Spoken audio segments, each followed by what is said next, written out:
Mời quý vị và các bạn cùng đến với sới vật dân tộc cổ truyền làng Khu Ba, Đồng Trúc, Thạch Thất, Hà Nội 2024 để theo dõi trận thi đấu giải nhất vật nữ. Trên màn hình quý vị các bạn là nữ đô trẻ Triệu Thị Anh Thư của Thái Nguyên trang phục đỏ, và đối đầu với Triệu Thị Anh Thư của Thái Nguyên là Minh Thư của tuyển nữ Hà Nội đai vàng. Hứa hẹn đây sẽ là một trận thư hùng hấp dẫn và rất đẳng cấp. Idol chúng ta thực hiện nghi thức xe đài. Xe đài là một nghi thức không thể thiếu trước mỗi trận thi đấu vật dân tộc. Xe đài thể hiện tinh thần thượng võ, tôn sư trọng đạo, mang màu sắc sâu xa. Xe đài thường có 3 bước lên là 3 bước tế, 3 bước xuống là 3 bước tạ, 3 ra 3 vào là để thể hiện tinh thần vùng miền và lò đào tạo ra các đội. Như vậy là trận đấu đã bắt đầu. Chúng ta có thể thấy được là khán giả đến với sới vật làng Khu Ba Đồng Trúc là rất đông. Một sới vật nằm trước cửa nhà văn hóa thôn Đồng Trúc, trên một sân bóng mini khá đẹp mắt và rất rộng. Nhưng chúng ta có thể thấy được lượng khán giả đổ về sới vật trung tâm làng Khu Ba Đồng Trúc là đông như thế nào, không còn một chỗ trống nữa quý vị các bạn ạ. Xin giới thiệu được rõ hơn trên màn hình, lúc này quý vị các bạn đang chứng kiến keo vật đầu tiên của giải nhất nữ Hội làng Khu Ba Đồng Trúc 2024.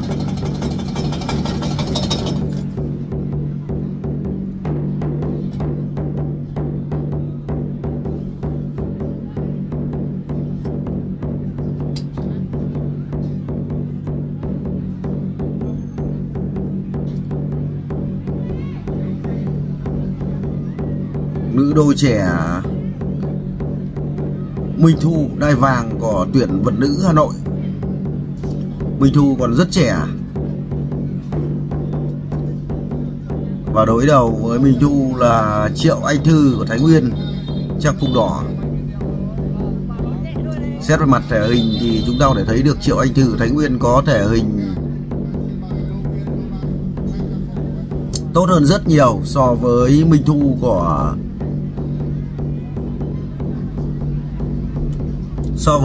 Hà Nội.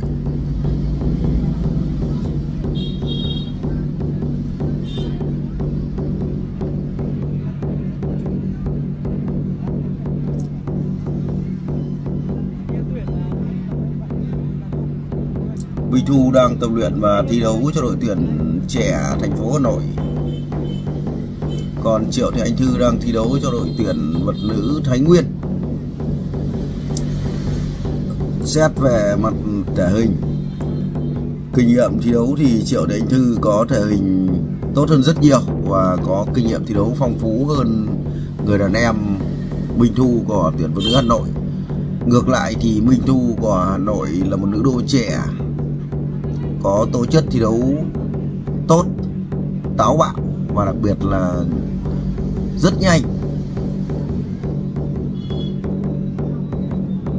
Với thể hình thua kém đối phương thì Minh Thu với tố chất, phẩm chất kỹ thuật tốt và sức trẻ, liệu Minh Thu có thể đánh bại được người đàn chị Triệu Thị Anh Thư của mình có thể hình thể lực tốt hơn trong trận đối đầu ngày hôm nay không?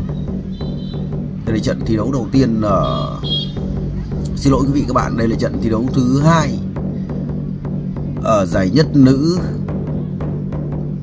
Hội làng Khu Ba Đồng Trúc Thạch Thất 2024. Có thể nói đây là một trận thi đấu thư hùng giữa sức trẻ, tuy chưa phải hai thế hệ nhưng Minh Thu của Hà Nội cũng là một nữ đô rất trẻ và tài năng. Còn Triệu Thị Anh Thư của Thái Nguyên thì cũng đã qua rồi thời đỉnh cao, đã phát triển đến độ 9 và có phần chững lại. Và đặc biệt là Triệu Thị Anh Thư đã có gia đình, và khi có gia đình thì mọi thứ có thể không còn thể phát triển được như các nữ đô trẻ. Xét về tổng thể thì lợi thế vẫn đang thuộc về Triệu Thị Anh Thư của Thái Nguyên. Với thể hình, thể lực, kinh nghiệm thi đấu, trận mạc, mọi thứ thì anh Thư của Thái Nguyên đang được giới chuyên môn đánh giá là cao hơn rất nhiều so với người đàn em Minh Thu của tuyển trẻ Hà Nội ở trận đấu này. Vậy là hai đô nghỉ giải lao khi kết thúc hiệp thi đấu thứ nhất. Đây phải nói là trận thu. Như vậy là hiệp thi đấu thứ hai tiếp tục.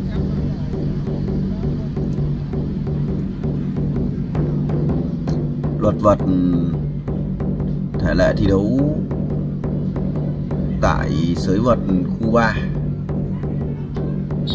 áp dụng theo đúng thể lệ thi đấu của luật vật dân tộc do Liên đoàn vật Việt Nam ban hành và sửa đổi mới nhất năm 2021. Trận đấu diễn ra khá cam go, khá quyết liệt, mặc dù lợi thế trước mắt chúng ta có nhìn thấy đang thuộc về Triệu Thị Anh Thư của Thái Nguyên trang phục đỏ.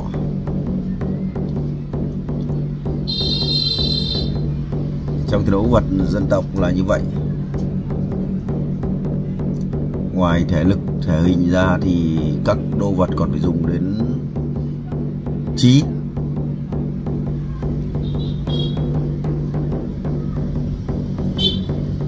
Phải biết lấy yếu để áp chế kẻ mạnh, biết lấy nhu để thắng cương. Đấy là cái hay, cái tinh hoa trong võ vật dân tộc cha ông chúng ta đã để lại.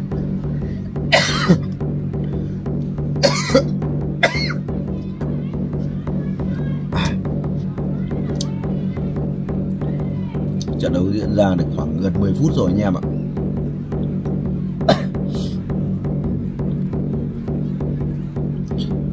Nhân dân khán giả sới vật khu 3 đang cổ vũ khích lệ động viên tinh thần thi đấu cả hai nữ đô của chúng ta. Trận đấu diễn ra rất quyết liệt, rất cam go.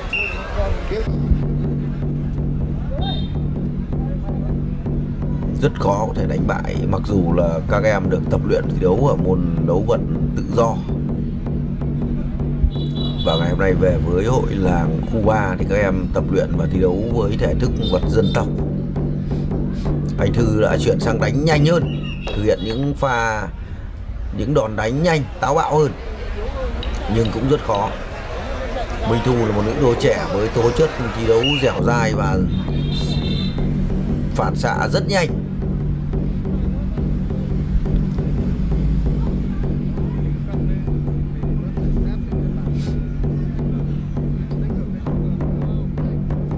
Khán giả vẫn đang mong chờ một đòn đánh mãn nhãn từ hai nữ đô xinh đẹp của chúng ta. Một đến từ Thái Nguyên, Triệu Thị Anh Thư của Thái Nguyên trang phục đỏ, và Minh Thu của Hà Nội tuyển trẻ vật nữ Hà Nội mang đai vàng.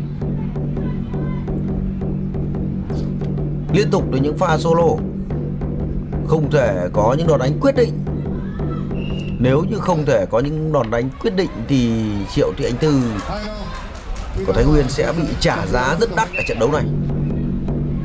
Trận đấu đã gần hết hiệp thứ hai, thi đấu thứ hai rồi.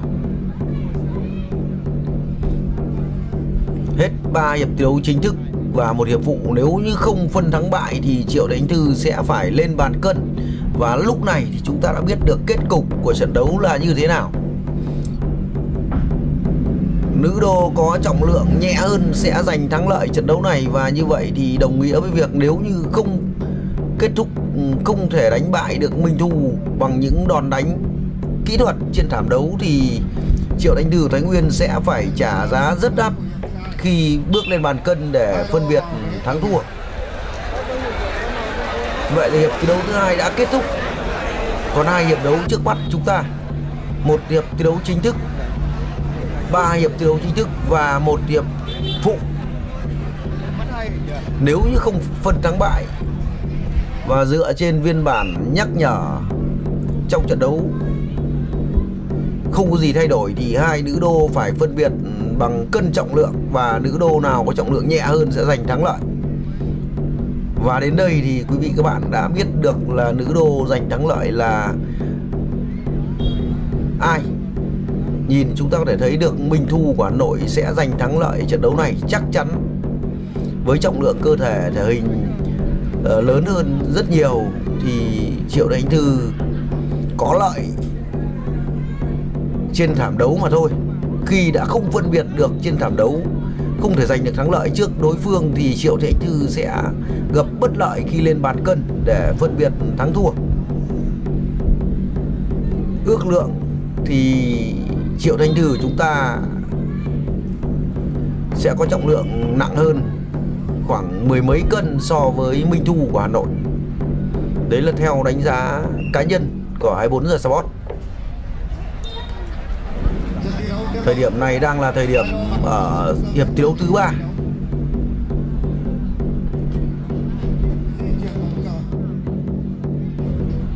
Cần nhiều hơn nữa những pha đánh kỹ thuật, những đòn đánh quyết định, những đòn đánh táo bạo để tạo sự khác biệt của trận Thư Hùng này. Tại sao chúng tôi gọi là trận Thư Hùng? Đây là một trận đối đầu cân tài và rất đẳng cấp, rất kỹ thuật giữa hai nữ đô của chúng ta. Hai nữ đô gần như là hai thế hệ, đàn chị và đàn em ở trận thi đấu này. Với lợi thế về kinh nghiệm trận mạng thi đấu, lợi thế về thể hình, thể lực,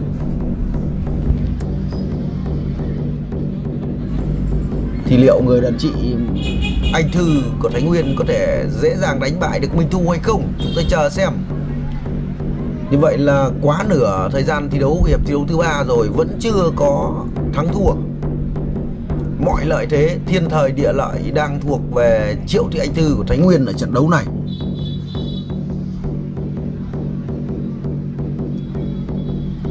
Rất khôn ngoan, chúng ta nhìn cách thi đấu chững chạc và rất khôn ngoan của nữ đô trẻ Minh Thu của tuyển trẻ vật nữ Hà Nội ở trận đấu này. Điềm đạm, bình tĩnh, hóa giải các đòn đánh của người đàn chị.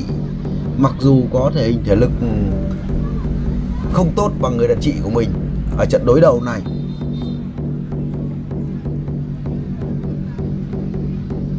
Đúng như tinh thần võ vật dân tộc cha ông chúng ta để lại, không những chỉ biết dùng sức mà còn phải dùng trí. Dũng không, ngoài dùng thể lực, sức lực ra thì còn phải biết dùng trí.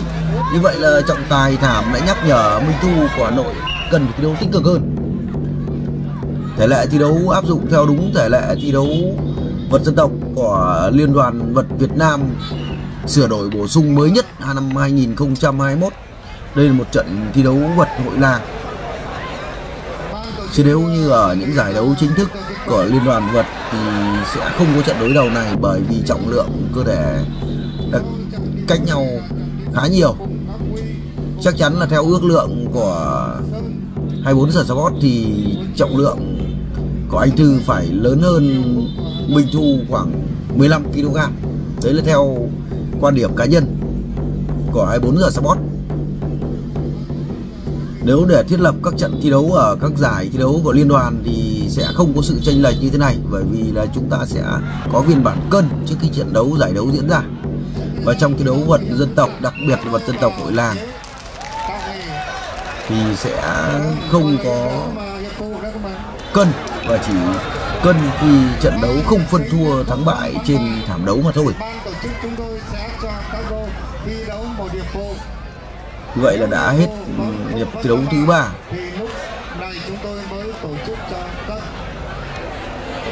Triệu Thị Anh Thư cũng đã được đánh giá là khá cao, nhưng cũng không thể giành thắng lợi trước người đàn em ở trận đấu này. Và bây giờ là hiệp phụ.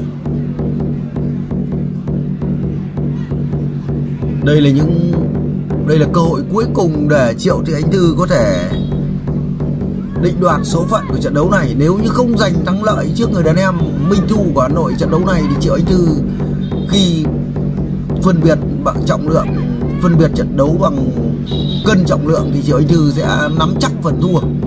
Và đây là hiệp thi đấu hiệp phụ, hiệp thi đấu cuối cùng của trận đấu này. Không còn đường lui cho người đẹp Triệu Ánh Thư của Thái Nguyên ở trận đấu này. Ở hiệp đấu này chỉ mỗi con đường tiến lên phía trước và giành thắng lợi. Rất quyết liệt. Như vậy là Minh Thu rất khôn ngoan, sang sau rồi.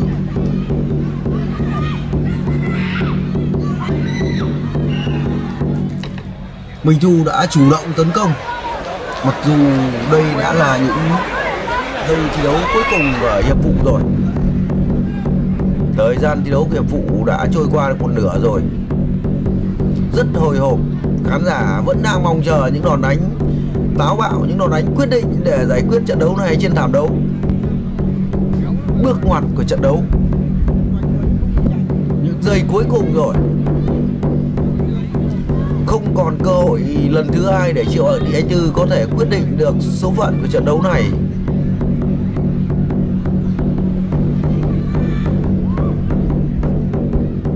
Mọi thuận lợi đều thuộc về Triệu Thị Ánh Thư của Thái Nguyên ở trận đấu này.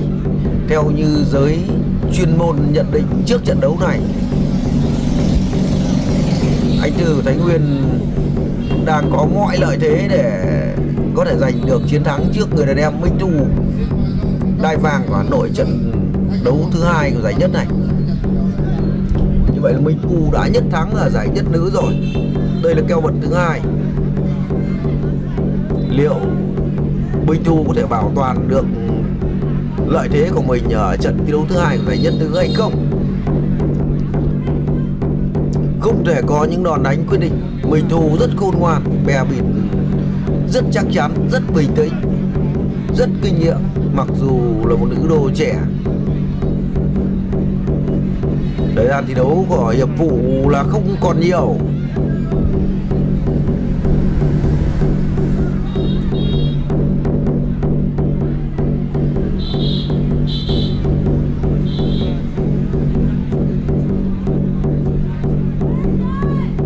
Những giây cuối cùng của hiệp phụ rồi. Chúng ta thấy được là Anh Thư cũng khá thấm mệt rồi, hết động lực rồi. Rất khôn ngoan, nữ đô trẻ xinh đẹp Minh Thu của Hà Nội rất khôn ngoan, rất kinh nghiệm. Như vậy là trận hiệp phụ đã kết thúc rồi. Rất nhiều khán giả đã vỗ tay. Người yêu mến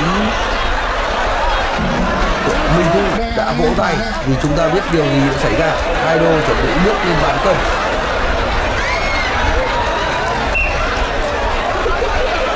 Đô khố đỏ lên cân trước.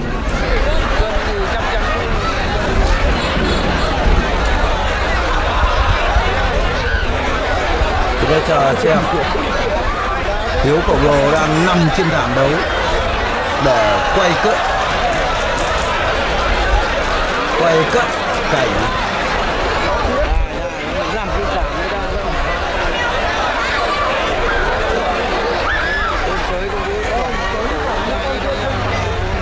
sau 4 hiệp thi đấu không phân thắng bại, ban tổ chức đã cho hai đô cân.